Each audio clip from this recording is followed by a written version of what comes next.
अपने सपने को सफल बनाने के लिए बातों से नहीं, रातों से लड़ना पड़ेगा मेरे दोस्त। बहुत ही अच्छे तरीके से मेहनत करना पड़ेगा दोस्त। तो अभी भी आपके पास टाइम है। अच्छे से पढ़िए, बढ़िया से पढ़िए, अच्छी तरीके से मेहनत करिए, जो भी करिए सटीक तरीके से करिए और बिल्कुल ईमानदारी से ये मेहनत करिए दोस्तों। वास्तव में मैं कह रहा हूँ, सफलता आपके कदमों में होगी। एक ना एक दिन आपके कदमों में होगी दोस्तों। अगर आप अच्छे से उसके प्रति मेहनत कर रहे हैं, जिसके प्रति आप तैयारी कर रहे हैं, कोई चीज़ की कोई भी एग्जामिनेशन हो, तो 100% मैं कह रहा हूँ दोस्तों, सफलता आपके पास ज़रूर आएगी। तो गुड मॉर्निंग दोस्तों, एमएस क्लास में आप लोग का फिर से एक बार स्वागत है। तो चलिए आज के वीडियो में हम लोग देखेंगे दोस्तों, बहुत ही इंपॉर्टेंट सेशन है दोस्तों। ये ला स्टूडेंट के लिए बहुत ही इंपॉर्टेंट है। जो लोग दोस्तों ला से रिलेटिव कोई भी चीज़ कर रहे हैं, जैसे एलएलबी हुआ, एलएलबी ऑनर्स जो भी है, तो बहुत इंपॉर्टेंट है इनका।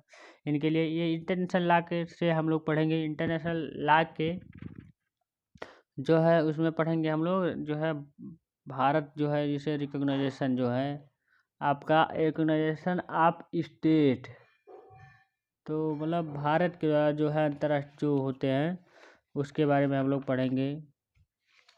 मान्यता मतलब रिकॉग्नाइजेशन मतलब मान्यता, जो भारत राज्य मतलब राज्यों की मान्यता होते हैं, तो जो राज्य द्वारा मान्यता होता है उसको हम लोग पढ़ेंगे अच्छे से बढ़िया से। तो वीडियो में लास्ट तक बने रहेगा, तभी आपको समझ में आने वाला है मेरे दोस्त। अच्छे से समझ में आ जाएगा, पूरी कोशिश करूँगा कि आपको समझ में आ जाए, क्योंकि इसमें कुछ समझना भी नहीं है सही से, क्योंकि मैं पहले ऑलरेडी आपको समझ करके नोट्स बना दिया हूँ। तो बाकी एक बार इसको आप लोग रीड जरूर करिएगा और कॉपी और पेन उठा लीजिए। अगर आपको दिक्कत हो रही है तो वास्तव में कह रहे हैं आपका क्वेश्चन याद हो जाएगा। तो चलिए देखते हैं। मान्यता ही वह प्रक्रिया है जिसके द्वारा नया राज्य अंतर्राष्ट्रीय समुदाय का रहस्य बन जाता है। मान्यता अंतर्राष्ट्रीय विधि की एक महत्वपूर्ण विषय है। मान्यता का विधि में अर्थ होता है, अब क्या अर्थ होता है देख लेते हैं हम लोग सही से, इसे ध्यान से सुनें। किसी राज्य द्वारा राष्ट्र तत्व के तत्वों की प्राप्त कर लेना ही क्या कहलाता है, मान्यता होता है। बहुत ही बड़ा दोस्तों, इस लाइन को जरूर याद करिएगा, अंडरलाइन ऐसे कर लिया करिए दोस्तों जो इंपॉर्टेंट लगे आपको। देखिए मान्यता की परिभाषा, डिफिनेशन ऑफ रिकॉग्निशन। अब मान्यता देखिए, जो प्रोफेसर ओपेनहाइम के अनुसार विधि नए राज्य को अंतर्राष्ट्रीय समुदाय के सदस्य के रूप में मान्यता प्रदान करने वाले राज्य घोषित करते हैं दोस्तों, कि उनमें मत में नए राज्य ने अंतर्राष्ट्रीय विधि में निर्दिष्ट राष्ट्र तत्व के तत्व प्राप्त कर लिए हैं दोस्तों, कर लिए है। ये मोस्ट इम्पॉर्टेंट दोस्तों, इसे ध्यान से अच्छे से बढ़िया से पढ़िएगा, ये आपको बहुत काम आएगी दोस्तों। कोई भी एग्जाम हो, विशेष जे हुआ, इसमें भी दोस्तों ये सब पूछे जाते हैं जहाँ तक है। मान्यता के सिद्धांत दोस्तों, निर्माणात्मक सिद्धांत दोस्तों, पहला नंबर है इसका। नंबर फर्स्ट ये है, इस मत के अनुसार मान्यता द्वारा ही राज्य राष्ट्रत्व को प्राप्त करता है तथा उसे अंतर्राष्ट्रीय क्षेत्र में अधिकार प्राप्त होते हैं। यह वह प्रक्रिया है जिसके द्वारा राजनीतिक समुदाय अंतर्राष्ट्रीय विधि के अंतर्गत राष्ट्र के परिवार का सदस्य बनकर अंतर्राष्ट्रीय व्यक्तित्व प्राप्त करता है दोस्तों। इस मत के प्रमुख समर्थक हैं हीगेल,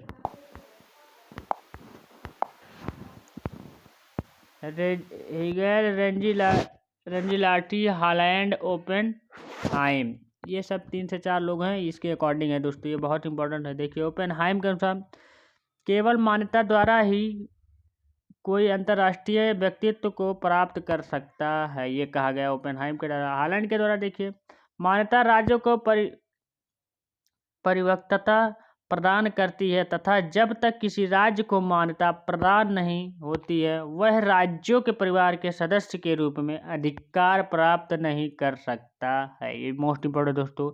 ये जहाँ तक डिफिनीशन, सभी लोगों के डिफिनीशन जहाँ तक अच्छे हैं, बढ़िया है। देखिए आलोचना देख लीजिए इसके। विधिशास्त्रियों ने निर्माणात्मक मत की कड़ी आलोचना की है। जिस राज्य को मान्यता नहीं मिलती है उसे अंतर्राष्ट्रीय विधि में ना तो कोई अधिकार है, ना तो उत्तरदायित्व है। यह बहुत ही जो है बात बेतुका सुझाव है दोस्तों। तो जैसे कि मान्यता मिलना बहुत ज़रूरी है एक दूसरे राज्य का, तभी आपको सब कुछ शेयर करना जो है एलिजिबल समझा जाएगा। उद्देश्यात्मक अथवा प्रमाणवाद सिद्धांत। इस सिद्धांत के अनुसार मान्यता से पूर्व ही किसी राज्य में राष्ट्रत्व के समस्त गुण को स्वतंत्र किया जाता है। मान्यता के द्वारा राष्ट्र तत्व जनित गुण को स्वतंत्र किया जाता है। मान्यता के द्वारा मात्र इस बात को घोषित किया जाता है कि नए राज्यों ने राष्ट्रत्व के समस्त गुणों को प्राप्त कर लिया है। ये बहुत इंपॉर्टेंट दोस्तों। आलोचना इसमें देख लीजिए दोस्तों।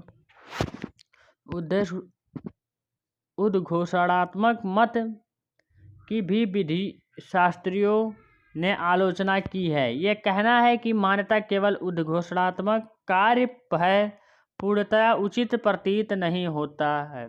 यद्यपि यह सत्य है कि राज्य इस मत को जबकि मानते हैं, वास्तव में जब किसी राज्य को मान्यता प्रदान की जाती है तो यह एक उद्घोषणात्मक कार्य होता है दोस्तों। ये जान लीजिए, जब कोई भी राज्य को अगर आप मान्यता प्राप्त कर रहे हैं या प्राप्त दे रहे हैं या मान्यता दे रहे हैं तो वहाँ एक इस समय पूरी तरह वो उद्घोषणात्मक राज्य मतलब माना जाता है। परंतु मान्यता प्रदान करने के बाद उसके कुछ प्रभाव ऐसे होते हैं जिन्हें निर्णयात्मक प्रकृति का कहा जा सकता है। आगे देखिए, काइंड्स ऑफ रिकग्निशन। मान्यता के प्रकार। मुख्यतः मान्यता दो प्रकार के होते हैं। नंबर फर्स्ट तत्सैन मान्यता है, डी फैक्टो जो होता है। नंबर सेकंड है विधि मान्यता जो है डी ज्यूरो। ये दो प्रकार के मान्यता होते हैं। बहुत इंपॉर्टेंट है दोस्तों, ये दोनों प्रकार आप लोग जरूर याद करिएगा। देखिए, तत्सैन मान्यता होता है, डी फैक्टो मान्यता। प्रोफेसर सार्जन वर्जर के अनुसार जब कोई राज्य को पूर्ण अथवा विधि मान्यता को देने का मुख्य देर करना चाहता है तो वह प्रथम चरण में तत्सैन मान्यता प्राप्त करता है। तत्सैन मान्यता को देने का मुख्य कारण यह होता है कि मान्यता प्रदान किए जाने वाले राज्य के बारे में संदेह होता है कि वह अस्थायी है अथवा नहीं। ये बताता है दोस्तों ये चीज़ें, अथवा वह अंतर्राष्ट्रीय विधि के अंतर्गत ही अपने दायित्वों को पूरा करने के लिए इच्छुक तथा योग्य है। ये चीज़ें दोस्तों, अथवा नहीं। तो ये चीज़ें आपको प्रोफेसर ओपन टाइम के अनुसार तत्सैन मान्यता का प्रदान की जाती है जब कोई राज्य वास्तव में स्वतंत्र होता है तथा एक निश्चित भूमि पर उसका प्रभावशाली नियंत्रित रहता है, तब ये दोस्तों ये तत्सैन मान्यता मतलब आप लोग को लगाया जाता है। जैसे ओपन टाइम के अनुसार ये विधि मान्यता क्या होता है, डी ज्यूरो।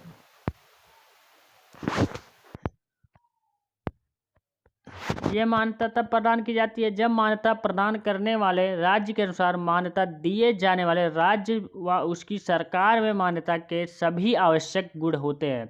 तब ये दोस्तों ये मान्यता प्रदान की जाती है जब उसके अकॉर्डिंग सब कुछ गुण होते हैं उसके अंदर, तथा वह राज्य अंतर्राष्ट्रीय समुदाय का एक सदस्य बनने के योग्य होता है। ये भी जान लीजिए, बहुत इंपॉर्टेंट होता है। आगे देखिए, प्रोफेसर स्मिथ के अनुसार ब्रिटेन के जो विधि जो है मान्यता प्रदान किए करने के पहले निम्न आवश्यक तत्वों का होना आवश्यक है दोस्तों।